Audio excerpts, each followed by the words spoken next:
నమస్తే, నేను Vamsi. Welcome to question hour. పశ్చిమాసియాలో మరోసారి యుద్ధ వాతావరణం నెలకొంది. అమెరికా ఇరాన్ మధ్య భీకర దాడులు కొనసాగుతూనే ఉన్నాయి. అయతుల్లా సయ్యద్ అలీ ఖమేనీ మరణంతో ఇప్పటికే రగిలిపోతున్న ఇరాన్ ప్రతీకార కక్ష తీర్చుకునేందుకు ఎదురు చూస్తుందా అంటే వాళ్ళు చేసిన ప్రకటన ఆ విధంగానే కనిపిస్తోంది. ఇరాన్ క్షణక్షణం పగతో రగిలిపోతుందన్న సంకేతాలు రీసౌండ్ ఇస్తున్నాయి. అమెరికాకు సహకరించే దేశాలే టార్గెట్గా ఇరాన్ దాడులకు ప్రణాళిక రచించిందా? ఆ విధంగానే ముందడుగు వేయబోతుందా? 13 మంది పేర్లతో కూడిన రివెంజ్ లిస్ట్ను ఇరాన్ ఎందుకు సిద్ధం చేసుకుంది? నిజంగా ఆ లిస్టులో ఉన్న పేర్లన్నిటి అందరిపై పగ తీర్చుకునేందుకు ఇరాన్ పక్కా ప్రణాళికలు రచించిందా? స్కెచ్ సిద్ధమైందా? అందులో ట్రంప్, మెలోనీ సహా మరికొందరు పేర్లు ఉన్నట్లు ఊహాగానాలు వినిపిస్తున్నాయి. ఇవి ఊహాగానాలా? నిజమేనా? ఇరాన్లోని 140 లక్ష్యాలపై అమెరికా దాడులకు పాల్పడింది. దీంతో గల్ఫ్ దేశాలపై ఇరాన్ ప్రతీకార దాడులు తప్పవని హెచ్చరిస్తూనే ఉంది. ఆ విధంగా దాడులు చేసేందుకు కూడా సిద్ధమవుతుంది. హార్మూజ్ జలసంధిని కూడా మూసివేస్తున్నట్లు ఇరాన్ ప్రకటన చేస్తే హార్మూజ్పై పెత్తనం మీది కాదు, మాదే అంటుంది అమెరికా. అమెరికా ఇరాన్ మధ్య ప్రత్యక్ష యుద్ధం తప్పేలా లేదా? ఓవైపు చర్చలు అంటున్నా ఆ చర్చలు ఎందుకు సఫలీకృతం కావట్లేదు? మధ్యప్రాచ్యంలో ఏం జరుగుతోంది? రోజు రోజుకు ఉద్రిక్తతలు ఎందుకు పెరుగుతున్నాయి? గల్ఫ్ ప్రాంతంలో ఉన్న భారతీయులకు ఇక ముప్పేనా? వాళ్ళు స్వదేశాలకు రావాల్సిన పరిస్థితి, అక్కడ ఏ విధమైన పరిస్థితులు ఉన్నాయి? ప్రపంచ స్థాయి సంక్షోభంగా ఈ యుద్ధం మారే అవకాశాలు కనిపిస్తున్నాయా? ఎందుకు రోజు రోజుకి యుద్ధం ఇంత తీవ్రతరమవుతుంది? ప్రతీకార దాడులే గనక ఇరాన్ ప్లాన్ చేసి ఇంప్లిమెంట్ చేస్తే ప్రపంచవ్యాప్తంగా ఏ విధమైన పరిణామాలు రాబోతున్నాయి? ఈ అంశాలన్నీ కూడా ఇప్పుడు తెరపైకి వస్తున్నాయి. పశ్చిమాసియా యుద్ధం చుట్టూ ప్రపంచం చర్చిస్తూ ఉంది. సో ఒకవైపు ఆర్థిక సంక్షోభం ఏర్పడింది. ఆర్థిక సంక్షోభంతో పాటు ప్రస్తుత పరిస్థితులు చూస్తూ ఉంటే ప్రపంచ దేశాలన్నీ కూడా చమురుకు సంబంధించి కొట్టుమిట్టాడుతున్నాయి. అందులో భారత్ అతీతమేమీ కాదు. ఇప్పుడిప్పుడే భారత్లో చమురుకి సంబంధించి, ఆయిల్కి సంబంధించి కాస్త పరిస్థితులు మారుతున్నాయి అనుకుంటున్న వేళ మరలా యుద్ధం ఇంకా నెక్స్ట్ లెవెల్కి వెళ్ళే అవకాశం ఉందన్న వార్తలు ప్రపంచంతో పాటు ఇటు భారత్ను కూడా విస్మయానికి గురిచేస్తున్నాయి.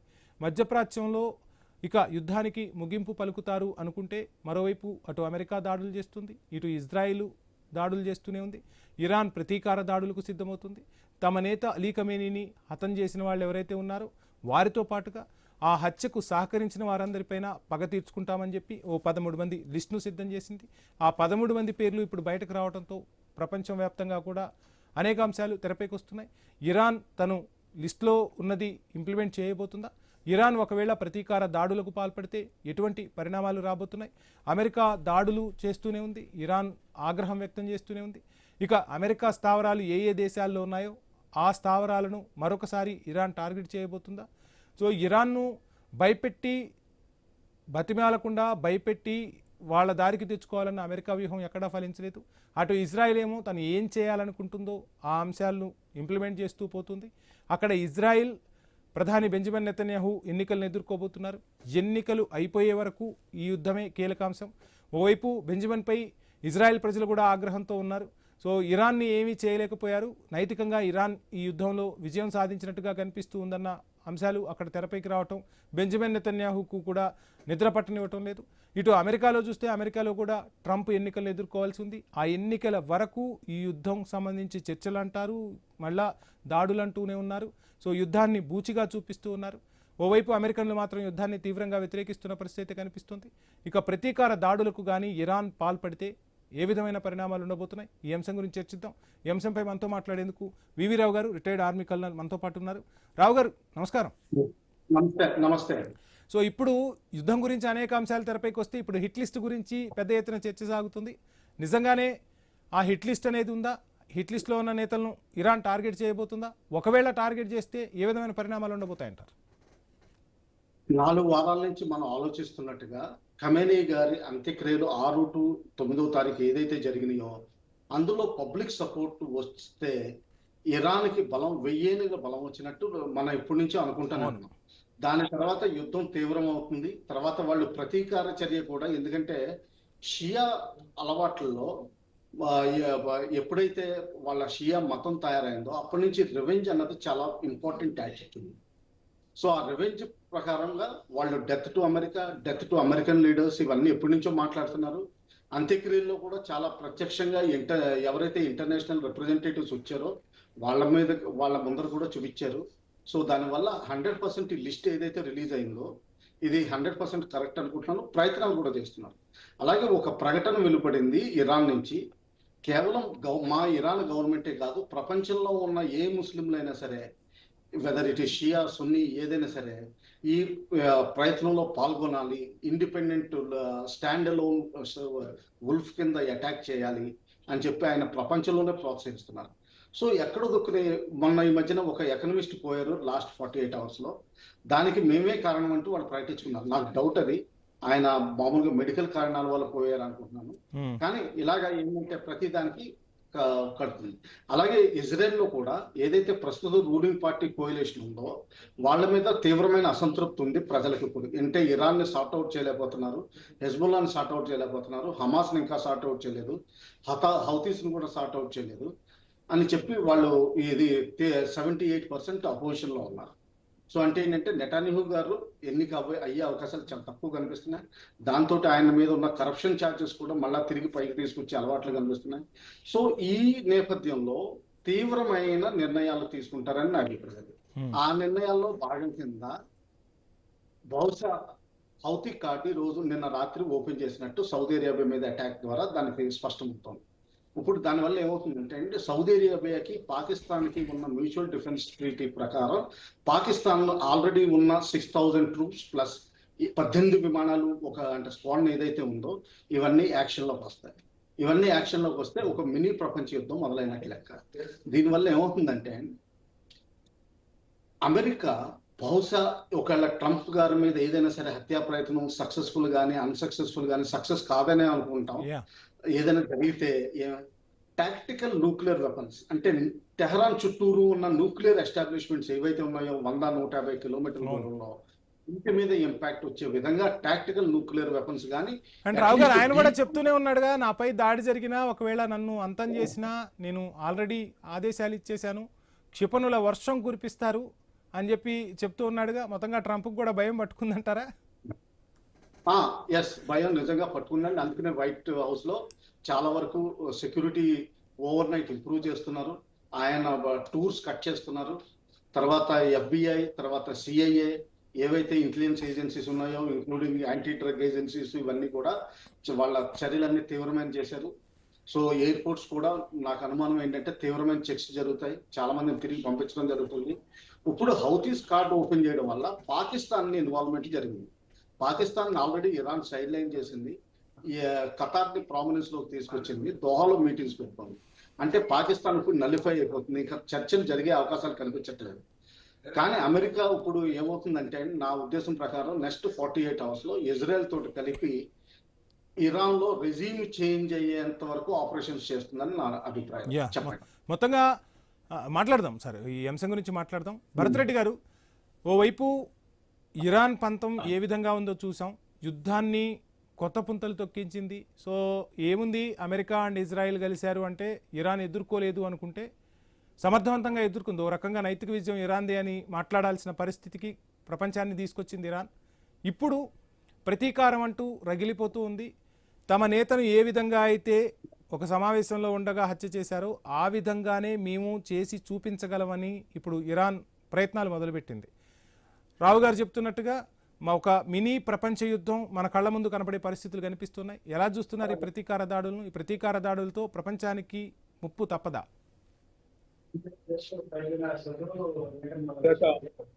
కొద్ది రోజులుగా మనం చూస్తున్నట్టయితే కొంత శాంతి నెలకొంటుందని చెప్పి ప్రపంచంలో సమయం. ఈ సమయంలో మరొకసారి గత 2-3 రోజులుగా మనం చూసుకున్నట్టయితే మరొకసారి యుద్ధ వేగాలు కంపుతున్నాయి. అమెరికా కవింపు ధోరణి చేస్తుంది. ఎప్పుడైతే ఖమేనీ అంత్యక్రియలకు సంబంధించి అంత్యక్రియలు జరిగిన సందర్భంలో ఒక లిస్టు రిలీజ్ చేయడం జరిగింది. ఖచ్చితంగా మేము ట్రంప్ ను టార్గెట్ చేశాం, ట్రంప్ ను చంపే వరకు ఊరుకోమని ఒకటి చెప్పడం జరిగింది. ట్రంప్ కూడా దానికి తగ్గట్టుగా అమెరికా అధికారులకు ఆదేశాలు ఇవ్వడం జరిగింది. నాకేమైనా జరిగితే దాని బాధ్యత ఇరాన్ అనే దేశమే ఉండకుండా క్షిపణుల వర్షం. అంటే ఇరు వర్గాల మధ్య మనం చూసుకున్నట్టయితే ఒకవైపు శాంతి గురించి మాట్లాడుతున్నారు, మరొక వైపు చూసుకున్నట్టయితే యుద్ధానికి కాలు దూస్తున్నారు. అమెరికా ఎక్కడ కూడా మనకు శాంతి చర్చల వైపు పురోగతి ఉన్నట్టుగా కనిపించట్లేదు. ప్రతి సందర్భంలో మనం చూసుకున్నట్టయితే ఇరాక్ పై కవింపు చర్యలకు పాల్పడుతూనే ఉంది. ఒకవైపు శాంతి అంటుంది, మరొక వైపు యుద్ధ విరమణ అంటుంది, మరొక వైపు మేము ఇరాన్ ను లేకుండా చేస్తామని చెప్తుంది. మీరు చెప్తున్నట్టుగా ఇజ్రాయెల్ అమెరికా కలిసినట్టయితే ఇరాన్ ను ఒక వారం రోజుల్లో క్లోజ్ చేయొచ్చు అనే ఒక అభిప్రాయంలో ఉండే అమెరికా ఇప్పుడు ఎలాంటి పరిస్థితి అయినా ఇరాన్ మీద ఆధిపత్యం సాధించాలని అనుకుంటుంది. ఇప్పటి వరకు ఎలాంటి ఆధిపత్యాన్ని అమెరికా సాధించలేకపోయింది, ఇజ్రాయెల్ కూడా సాధించలేకపోయింది. సరే, ఎంత నష్టం జరిగింది, ఇరాన్ ఏ విధంగా లాస్ అయింది దాన్ని పక్కన పెడితే, అంటే యుద్ధం ఎంతకాలమైనా మేము కొనసాగించగలము అనేది ఒక ఢీకొట్టే శక్తిని మాత్రం ఇరాన్ ప్రపంచ దేశాలకు చూపించింది. ముఖ్యంగా అమెరికా, ఇజ్రాయెల్ మాత్రం చూపించగలిగింది. మీరు ఎంతకాలమైనా మాతో యుద్ధం చేస్తే మేము కూడా ఎంతకాలమైనా యుద్ధం చేయగలం అనే ఒకటి దేశాధ్యక్షుడు చనిపోయాడు, ఖమేనీ చనిపోయిన తర్వాత ఇక యుద్ధం ఆపేస్తారు ఇరానీయులు అని అనుకున్న అమెరికాకు మరింత ఉధృతంగా యుద్ధం సాగిన క్షణాలని మనం చూడొచ్చు. చివరికి ఏదో ఒక సంధి మార్గం ద్వారా ఒక 8 వారాల పాటు యుద్ధాన్ని ఆపుదామని చెప్పి, తర్వాత ఒక 3 నెలల పాటు ఆపుదాం అంటే రకరకాల ప్రతిపాదనల నేపథ్యంలో కొంత శాంతించడం జరిగింది. ఈ శాంతి మార్గంలో మనం చూసుకున్నట్టే అమెరికా అక్కడ సాధించింది ఏం కనిపించలేదు. ఒకటే ఆర్మల్స్ ఓపెన్ చేద్దాం, ఓపెన్ చేసిన తర్వాత ఇరాన్ ఓపెన్ చేస్తుంది, దాని ద్వారా నౌకలు బయటకు వస్తాయని చెప్పి అది కొంత ఉపశమనం కల్పించినప్పటికీ దాని మీద పూర్తిగా ఆధిపత్యం ఇరాన్ నే తీసుకోవడం జరిగింది. దాని మీద మేము గల్ఫ్ దేశాల మీద పన్నులు వేస్తాం, ఆ పన్నుల ద్వారా మేమే టోల్ ట్యాక్స్ వసూలు చేస్తామని చెప్పి అమెరికా మరొకసారి రెచ్చరు కొట్టే ధోరణిలో కూడా మాట్లాడడం జరిగింది. ఇక్కడ భరత్ రెడ్డి గారు ఇంకొక అంశం కూడా మనం మాట్లాడుకోవాల్సి ఉంటుంది. సరే, ఈ పరిణామాలు మీరు చెప్తున్నవన్నీ జరుగుతున్నాయి, కానీ ఇప్పుడు యుద్ధం నెక్స్ట్ లెవెల్కి వెళ్ళబోతుంది. రావు గారు చెప్పినట్టుగా అక్కడ రెజ్యూమ్ చేంజ్ అనేది, అంటే ఫస్ట్ ఏదైతే అమెరికా ఇజ్రాయిల్ అనుకున్నారో ఇప్పుడు అది తప్పని పరిస్థితి క్రియేట్ అవుతుంది. ఎందుకంటే ఇక వీళ్ళు సేఫ్ జోన్లో ఉండాలంటే అక్కడ రెజ్యూమ్ చేంజ్ చేయాలనేది రావు గారు చెప్తున్న మాట. సో అటువంటి పరిస్థితుల్లో ఇప్పుడు ఉన్న శక్తి ఇరాన్కు సరిపోదు. ఇరాన్కు సపోర్ట్ ఇచ్చే దేశాలు ఏమున్నాయి అంటే నిన్న మొన్నటి వరకు పరోక్షంగా సపోర్ట్ ఇచ్చిన దేశాలు ఇప్పుడు ప్రత్యక్షంగా రావాల్సిన అవసరం ఉంటుందా? ఖచ్చితంగా పరోక్షంగా మనం చూసుకున్నట్టే రష్యా సపోర్ట్ చేయడం జరిగింది, చైనా సపోర్ట్ చేయడం జరిగింది. అంటే వాళ్ళ అండదండలతోటే ముందుకెళ్ళడం జరిగింది ఇరాన్ ఇన్ని రోజుల పాటు. ప్రత్యక్షంగా ఎక్కడ కూడా ఈ మనకు రష్యా అలాగే చైనా పాల్గొనకపోయినప్పటికీ వాళ్ళ గూఢచార వ్యవస్థలు కానీ మిగతా వ్యవస్థలు కానీ అన్నిటి కూడా ఇరాన్ వాడుకోవడం జరిగింది. ఇక మినీ యుద్ధం ప్రారంభమైనట్టు ఖచ్చితంగా ఎవరైతే మిత్ర దేశాలు ఎవరు శత్రు దేశాలు అనేది తేలిపోయే అవకాశం ఉంది. ఖచ్చితంగా ఏదో ఒక పక్షం వహించాల్సిన పరిస్థితి ప్రపంచ దేశాలకు ఉంటుంది. భారతదేశం లాగా న్యూట్రల్ గా ఉండే పరిస్థితి పశ్చిమాసియా దేశాలకు ఉండదు. కొంతవరకు భారతదేశం లాంటి దేశాలు మేము న్యూట్రల్ గానే ఉంటాం, మేము ఎవరికి మద్దతు అవనే ఒక స్టాండ్ తీసుకున్నప్పటికీ ఈ స్టాండ్ ఎక్కువ కాలం మిగతా దేశాలు తీసుకునే అవకాశం ఉండదు. ముఖ్యంగా మనం చూసుకుంటే రష్యా చైనాల నుంచి ఏ విధంగా సపోర్ట్ దొరుకుతుంది ఇరాన్కు ఒకవేళ రష్యా చైనా నుంచి కనుక సపోర్ట్ దొరికినట్టయితే రావు గారు చెప్పినట్టుగా ఇది మినీ యుద్ధానికి దారితీసే అవకాశం ఉంది. ఖచ్చితంగా కూడా మరికొంత కాలం, అది ఎంతకాలం అని చెప్పలేదు, మరింతగా యుద్ధం ముదిరే అవకాశం ఉంటుంది. అయితే ఇప్పుడు రష్యా చైనా స్టాండ్ మీదే ఇరాన్ ముందుకెళ్లే అవకాశం ఉంటుంది. సరే, వాళ్ళు సొంతంగా పోరాడుతున్నప్పటికీ అమెరికా చేసే క్షిపణుల దాడి బెదిరిస్తున్న సందర్భంలో ఇరాన్ ఏ విధంగా వ్యూహాత్మకంగా ముందుకెళ్తుంది? ఇప్పటి వరకు ఇరాన్ అన్ని కూడా వ్యూహాత్మకంగానే ముందుకెళ్ళడం జరిగింది, అమెరికా ఆధిపత్యం సాధించడం జరిగింది. అదే యుద్ధంలో కాకుండా కూడా మిగతా మనం చూసుకున్నట్టయితే సిస్టమాటిక్ గా అయితే ఆధిపత్యం సాధించడం జరిగింది. ఇప్పుడు రష్యా చైనా ఏ విధంగా ముందుకు వెళ్తారనే దాని మీదే మినీ యుద్ధం అవుతుందా లేకపోతే ఆగిపోతుందా, ఇజ్రాయెల్ అమెరికా అనేది కూడా ఆధారపడి ఉంటుంది. రావు గారు, మీరు చెప్తున్నట్టుగా రెజ్యూమ్ చేంజ్ అనేది వీళ్ళ లక్ష్యం. సో ఆ దిశగా అడుగులు పడాలంటే ఫస్ట్ అమెరికా ఇజ్రాయెల్ ఊహించింది ఏంటి అంటే అక్కడ ప్రజల మద్దతు వీళ్ళకి ఏదో ఉంటుంది, ప్రజలు తిరుగుబాటు చేస్తారు అనుకుంటే, మొన్న మీరు చెప్పారు ఖమేనీ అంత్యక్రియలకు ప్రజలు వచ్చిన దాన్ని బట్టి ఇందులో పరిణామాలు మారతాయని చెప్పి, ఇప్పుడు పూర్తిగా వాళ్ళ దేశాన్ని రక్షించుకోవడం కోసం ఆ పాలకులకే అక్కడి ప్రజలు మద్దతు చెప్తూ ఉన్నారు. ఆ రోజు ట్రంప్ మొత్తంగా ఇరాన్ని సర్వనాశనం చేయబోతున్నాను, ఇరాన్ని ప్రపంచ పటంలో లేకుండా చేస్తానంటే పసిపిల్లల నుంచి వృద్ధుల వరకు మహిళలు అందరూ వచ్చి కూడా సో ఏవైతే ప్లేసెస్ ఉంటాయో ఆ ప్లేసెస్లో మానవహారాలుగా నిలబడిన పరిస్థితి. ఇప్పుడు ఇరాన్కు ప్రజల బలం ఉంది, అమెరికాకు ఇజ్రాయెల్కు ఉన్న బలాలేంటి? నిజంగా ఈ యుద్ధం ఒకవేళ మీరు చెప్తున్నట్టుగా ఒక మినీ ప్రపంచ యుద్ధానికి దారి తీయబోతుంది, దారి తీస్తుంది కూడా. అప్పుడు రష్యా చైనా కూడా ఇటు ఇరాన్కు సపోర్ట్ రావాల్సిన అవసరం ఉంటుందా? ఇజ్రాయెల్లో మాత్రం ఇరాన్ మీద తీవ్రమైన చర్యలు తీసుకోవాలని చెప్పి 100% అభిప్రాయం ఉంది. చాలా రగిలిపోతున్నారు. ఇప్పుడు కూడా 2023 అక్టోబర్ 7 తర్వాత కంట్రీకి సేఫ్టీ లేదని చెప్తున్నారు. అలాగే లెబనాన్ లో ఉన్న హెజ్బుల్లా వల్ల నార్థన్ ఇజ్రాయెల్లో సెక్యూరిటీ పోయిందని మొత్తం ఇల్లు ఖాళీ చేసేసి దక్షిణానికి వచ్చారు. వాళ్ళని తిరిగి పంపించే అగత్యం వల్ల ఇజ్రాయెల్ చాలా వరకు యాక్షన్స్ తీసుకుంటుంది, అందులో సందేహం లేదు. అయితే అమెరికాలో మాత్రం డివైడెడ్ ఒపీనియన్ కనిపిస్తోంది. డెమోక్రేట్ సైడ్ లేకపోతే లిబరల్స్ కానీ వోక్స్ అనండి ఏదైనా అనండి, ఒక పార్టీ పాలెస్టీన్ సపోర్ట్ లో యాంటీ ఇరాన్ గా ఉన్నారు, కొంతమంది ప్రో యాక్షన్ గా ఉన్నారు. అయితే ఇప్పుడు ఏంటంటే ఇరాన్ లో ఒకటి మనం గుర్తుపెట్టుకోవాలి, ఎప్పుడైతే హుస్సేన్ 1400 సంవత్సరాల క్రితం మార్టీర్డమ్ పొందారో అటువంటి మార్టీర్డమ్ పొందడానికి తయారుగా ఉన్నారు. అందుకని ఈ రోజుని హౌతీస్ కార్డ్ ఓపెన్ చేశారు. అన్ఫార్చునేట్లీ హౌతీస్ కార్డ్ ఓపెన్ చేయడం వల్ల వాళ్ళు సూయజ్ కెనాల్ క్లోజ్ చేయగలిగే కెపాసిటీ వాళ్ళకి చూపిస్తున్నారు. హార్బుల్ జలసంధి తర్వాత సూయజ్ కెనాల్ కూడా క్లోజ్ అయితే మొత్తం ప్రపంచంలో ట్రేడ్ 40% క్లోజ్ అయిపోతుంది. South east Asia, China, Japan, Australia వీళ్ళందరికీ జరగాల్సిన ట్రేడ్ అంతా ఇంక్లూడింగ్ ఇండియా మొత్తం ఆగిపోతుంది. అప్పుడు 2 రూట్లు ఉన్నాయి. ఒకటి వయా నార్త్ ఆర్కిటిక్ సముద్రం చుట్టూరు తిరిగి రావాలి 3 రెట్లు దిశ, లేకపోతే ఇటు Cape of good hope south Africa చుట్టూరు తిరిగి రావాలి. దీనివల్ల ప్రపంచమే తీవ్రంగా ఇంపార్టెంట్. అయితే ప్రస్తుతం మనం ఆలోచించాల్సింది ఏంటంటే పాకిస్తాన్ సౌదీ అరేబియాకి సపోర్ట్ లో అమెరికా ప్రెషర్ మీద ఇరాన్ మీద అటాక్ చేస్తుందా? ఒకవేళ అది జరిగితే మాత్రం తీవ్రంగా ప్రపంచ యుద్ధం. ఎందుకంటే కాకపోతే జరిగే అవకాశాలు కనిపించట్లేదు. ఎందుకంటే చైనా ఇరాన్ ని సపోర్ట్ చేస్తుంది, చైనా పాకిస్తాన్ ని కంట్రోల్ చేస్తుంది. అందువల్ల చెప్పి పాకిస్తాన్ మాత్రం ఇప్పుడు ఫెయిల్ అయిపోతుంది. ఆ స్ట్రాటజిక్ అగ్రిమెంట్ సౌదీ అరేబియా తోటి ఏదైతే జరిగిందో అది ఫెయిల్ అయిపోతుంది. అది ఫెయిల్ అవడం వల్ల వాళ్ళకి వచ్చే ఇప్పుడు వస్తున్న ఏదో అడుక్కున్న డబ్బులు కూడా వాళ్ళకి రావడం మానేస్తాయి. సో పాకిస్తాన్ మాత్రం విపరీతంగా దెబ్బతింటుంది అందులో డౌట్ లేదు. అది మనకు ఒక అందుకు మంచిదే. మొత్తంగా ఆ దేశాల యుద్ధం పాకిస్తాన్ ని ఇంకా పాతాళానికి తొక్కబోతుందా? ఇంకా పాతాళాన్ని తొక్కేస్తాయి. ఇదే మనకు అదన సమయం పాకిస్తాన్ ని సార్ట్అవుట్ చేయడానికి. బలూచిస్తాన్ ఇప్పుడు భారత్ ఏం చేయాలంటారు మరి? నన్ను అడిగితే ఈ సమయంలో పిఓకేలో జరుగుతున్న ఇప్పుడు అంటే 3 అంశాలు రావు గారు ఇక్కడ మనకు తెర మీదకి వస్తుంది. ఒకటి బలూచిస్తాన్ అంశం తెరపైకి వస్తుంది. ఇప్పుడు పిఓకే అంశం కూడా వాళ్ళు అక్కడ తిరుగుబాటు చేస్తున్నారు కాబట్టి ఆ అంశం కలిసి వచ్చేలాగా కనిపిస్తుంది. ఒక్క చూపు చూస్తే ఇప్పుడు మొత్తంగా పాకిస్తాన్ భారత్ ఒక వణికించగలదంటారా? ఎస్, కానీ మనం ఏం చేయకపోయినా కానీ పాకిస్తాన్ ఎటువంటి దుడుకు దేశం అంటే వాళ్లే ఏదోటి చేసే ప్రయత్నాలు నాకు కనిపిస్తున్నాయి. ఏదోటి 2 రోజుల క్రితం కూడా తీవ్రంగా హెచ్చరిస్తున్నారు, మీ ఇండియాలో ఏదో ఒకటి తీవ్రమైనది చేస్తాం ఇప్పుడు. అంటే 26/11 కానీ, బాంబేలో జరిగిన అటాక్ కానీ, పార్లమెంట్ మీద జరిగిన అటాక్ కానీ, పఠాన్కోట్ లో జరిగిన ఎయిర్ ఫోర్స్ మీద అటాక్ కానీ, లేకపోతే శ్రీనగర్ అసెంబ్లీ భవనం మీద జరిగిన అటాక్ కానీ, ఇటువంటిది ఏదో మేజర్ కాండ జరుగుతుందని నా అభిప్రాయం. ఆగస్టు 15 రాబోతుంది కాబట్టి మనం అప్రమత్తంగా ఉండాల్సిన అవసరం కూడా ఉంది. అప్రమత్తంగా ఉండాలి, చాలా జాగ్రత్తతో ఉండాలి. లేకపోతే తీవ్రంగా అటు ఇరాన్ అమెరికా యుద్ధం కాదు, ఇటు ఇండియా పాకిస్తాన్ యుద్ధం కూడా మొదలయ్యే అవకాశాలు నాకు తీవ్రంగా కనిపిస్తున్నాయి. రైట్, ఇప్పటికే సార్ మనం చెప్తున్నట్టుగా, రావు గారు చెప్తున్నట్టుగా రకరకాల అంశాలు తెరపైకి వస్తున్నాయి.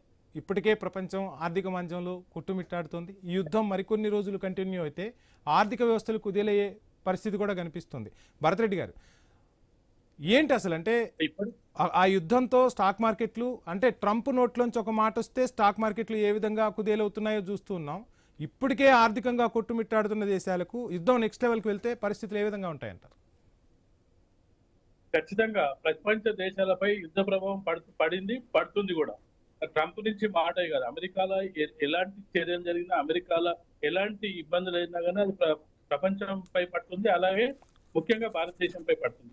ఇటీవలి కాలంలో ట్రంప్ అధికారం చేపట్టిన తర్వాత ముఖ్యంగా భారతదేశం అనేక ఆర్థిక ఒడుగుదొడుకులకు ఎదుర్కొంటుంది, ముఖ్యంగా స్టాక్ మార్కెట్. ఏ రోజు స్టాక్ మార్కెట్ డౌన్ అవుతుందో, ఏ రోజు పెరిగే అవకాశం ఉంటుందో తెలియని పరిస్థితి.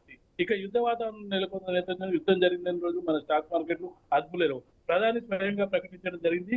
అంటే ఏ ఉద్దేశంతో చెప్పాడో తెలియదు. అంటే యుద్ధం ముగుస్తుంది అని మనం అందరం ఊపిరి పీల్చుకుంటున్న సమయంలోనే మనం చాలా కరోనా లాంటి ఇంకా పెద్ద సమస్యను ఎదుర్కోవాల్సి వస్తుంటుంది. చాలా మీరు పొదుపుగా వాడండి, జాగ్రత్తగా ఉండండి అని చెప్పి మన హైదరాబాద్ వచ్చిన పర్యటన సందర్భంగా చెప్పడం జరిగింది. ఆ సందర్భంలో అందరు ప్రధాని ఎందుకు ఈ విధంగా మాట్లాడుతున్నారు? యుద్ధం ముగిసిపోయింది కదా, ముగిసిపోయినప్పటికీ ముగిసిపోయే దశలో ఉన్నప్పుడు ఈ విధంగా ఎందుకు మాట్లాడుతున్నారని చెప్పడం జరిగింది. కానీ అంటే భారతదేశానికి ఉండే విదేశీ విధానం కానీ, వాళ్ళకుండే అంచనాల ప్రకారం ప్రధాని ఆ విధంగా చెప్పుండొచ్చు. ప్రధాని మాటల్ని బట్టి చూస్తే యుద్ధం తీవ్రం అవుతుంది అనేది భారత విదేశాంగ విధానానికి సంబంధించిన అధికారులు ముందే గుర్తించినట్టుగా కనిపిస్తుంది. అందుకే కరోనా లాంటి సమయాన్ని మనం ఎదుర్కోవాల్సి ఉంటుంది, సంక్షోభాన్ని ఎదుర్కోవాల్సి ఉంటుందని చెప్పి రావు చెప్పడం జరిగింది.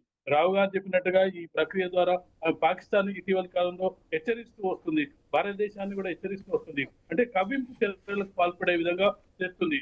ఏదో విధంగా భారతదేశంపై కవింపు అంటే వాళ్ళకి అంతర్గత సంక్షోభం తీవ్రమైంది. పాకిస్తాన్ కు అంతర్గత సంక్షోభం, ముఖ్యంగా బలూచిస్తాన్ సంబంధించిన సంక్షోభం, పిఓకోల తిరుగుబాటు ఇవన్నీ ఉన్న నేపథ్యంలో దాన్ని ప్రజల్ని డైవర్ట్ చేయడానికి ఏంటంటే వాళ్ళ దగ్గర ఉన్న పాకిస్తాన్ దగ్గర ఉన్న ఒకే ఒక ఆయుధం, అవకాశం ఏంటంటే భారత వ్యతిరేక నినాదాన్ని తీసుకున్నట్టయితే ప్రజలు కొంతవరకు శాంతి ఇస్తారనే అభిప్రాయం పాకిస్తాన్ పాలకులు ఎప్పుడు ఎప్పటి నుంచో ఉంటూ ఉంటుంది. దాన్ని దృష్టిలో పెట్టుకొని భారత్ కవించే ప్రయత్నాలు అయితే మనకు కనిపిస్తున్నాయి ఇప్పుడు. Right sir, right. ఫైనల్ గా రావు గారు ఏంటి అంటే మీరు చెప్తున్న నెక్స్ట్ లెవెల్ యుద్ధానికి ఖచ్చితంగా పరిణామాలు అయితే ప్రస్తుతం కనిపిస్తున్నాయి.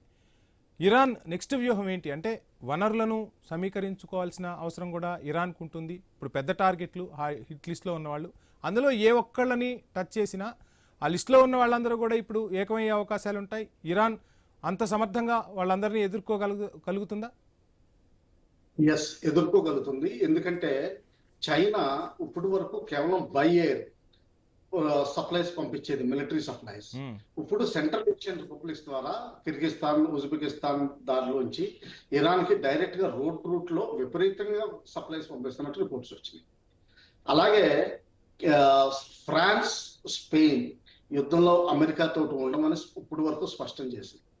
సో ఇదేంటంటే ప్రపంచాన్ని డివైడ్ చేస్తుంది, యూరోప్ని డివైడ్ చేస్తుంది, నాటోని డివైడ్ చేస్తుంది, ఇటు ఇండియాని సస్పెన్స్ లో పెడుతుంది, పాకిస్తాన్కి ఏం చేయాలో తెలియట్లేదు. ఎందుకంటే ఇప్పుడు సౌదీ అరేబియానికి సపోర్ట్ చేయడానికి 6,000 మందిని ఎక్కడ ప్లస్ ఎయిర్ ఫోర్స్ ని వీటిని పెట్టిందో సౌదీ అరేబియాలో, వాళ్ళు హౌతీస్ మీద అటాక్ చేయక తప్పదు. హౌతీస్ మీద అటాక్ చేస్తే ఇప్పుడు అది ముస్లిం దేశం కాబట్టి అది లోకల్ గా ఉన్న టెర్రరిస్టులకి నచ్చదు. ఆల్రెడీ వాళ్ళు వార్నింగ్ ఇచ్చారు, మీరు వేరే ముస్లిం దేశాల మీద అటాక్ చేస్తే మేము అవసరం వస్తే ప్రెసిడెంట్ ని, చీఫ్ ఆఫ్ డిఫెన్స్ స్టాఫ్ ని అసాసినేట్ చేస్తామని వార్నింగ్ ఇచ్చారు. అందువల్ల ఏమవుతుందంటే అది ఆ కోపం అత్త మీద చూపించాల్సిన కోపం దుత్త మీద చూపించినట్టు ఇండియా మీద చూపించాల్సి వస్తుంది. ఆల్రెడీ సింధు వాటర్ మీద ప్రస్తుతానికి వానలు కూడా కురవట్లేదు. సో నీళ్లు లేవు, నీళ్లు ఇవ్వాలన్నా లేవు. సో ఇది ఆల్రెడీ ఒక కేసు ఉంది. అలాగే లాస్ట్ 6 months లో వాళ్ళు చేయాలనుకున్న టెర్రరిస్ట్ యాక్టివిటీస్ ఫెయిల్ అయిపోయినాయి. ఇవన్నీ చూసుకుంటూ ఉంటే మనం చాలా జాగ్రత్తగా ఉండాలనిపిస్తుంది. కానీ ఇందులో నాకు సిల్వర్ లైనింగ్ కూడా కనిపిస్తుంది. పిఓకే ఇంకా మనకు తీసుకునే అవకాశాలు ఎక్కువ కనిపిస్తున్నాయి. అటు బలూచిస్తాన్ ఇండిపెండెంట్ అయ్యే అవకాశాలు కనిపిస్తున్నాయి ప్రస్తుతానికి. టీటీపీ ఇంకా కొంచెం టైం పడుతుంది. ఇటు ఆఫ్ఘనిస్తాన్ కూడా పాకిస్తాన్ మీద కరెక్ట్ గా ఈ డ్రోన్స్ ద్వారా అటాక్ చేస్తుంటే అది ఒక మినీ ప్రాబ్లం. ఇది పాకిస్తాన్ ఈ అదను చూసుకుని సౌదీ అరేబియా తోటి ఉన్న డిఫెన్స్ అగ్రిమెంట్ బ్రేక్ చేస్తుందని నా అభిప్రాయం. రైట్. రావు గారికి అండ్ భరత్ రెడ్డి గారికి థ్యాంక్ యూ సో మచ్. రావు గారు చెప్తున్నట్టుగా ఒక మినీ ప్రపంచ యుద్ధాన్ని అయితే మనం చూడబోతున్నామా అంటే సంకేతాలు అయితే ఆ విధంగానే ఉన్నాయి. ఇరాన్ టార్గెట్ చేసిన లిస్ట్ ఏదైతే ఉందో ఆ లిస్ట్ ఇప్పుడు ప్రపంచవ్యాప్తంగా పెను ప్రకంపనలు సృష్టిస్తోంది. ఓవైపు అగ్రరాజ్య అధ్యక్షుడు ట్రంప్ కూడా కమెంట్స్ చేశారు, నాపై దాడి జరిగినా నేను హతమైనా నేను ఇవ్వాల్సిన ప్లాన్ ఇచ్చేశాను, ఆ ప్లాన్ ఇంప్లిమెంట్ అయితే ఇరాన్ ప్రపంచ పటంలోనే ఉండదంటూ కూడా బెదిరించే ప్రయత్నం చేశారు. చూద్దాం ఇరాన్ ఏం చేయబోతుంది, తన పగను తీర్చుకోబోతుందా లేదా శాంతి చర్చలతో అందరూ ఓ నిర్ణయానికి రాబోతున్నారా, యుద్ధం నెక్స్ట్ లెవెల్కి వెళ్ళబోతుందా? అండ్ పాకిస్తాన్ ఇప్పుడు ఇబ్బందులు ఎదుర్కొంటుంది, అటు బలూచిస్తాన్కి సంబంధించి కానీ ఇటు పిఓకేకి సంబంధించి కానీ భారత సర్కార్ ఏ విధమైన నిర్ణయాలు తీసుకోబోతుంది, ఈ అంశాలన్నీ చుట్టూ కూడా ప్రపంచ రాజకీయం ఆసక్తిగా మారింది.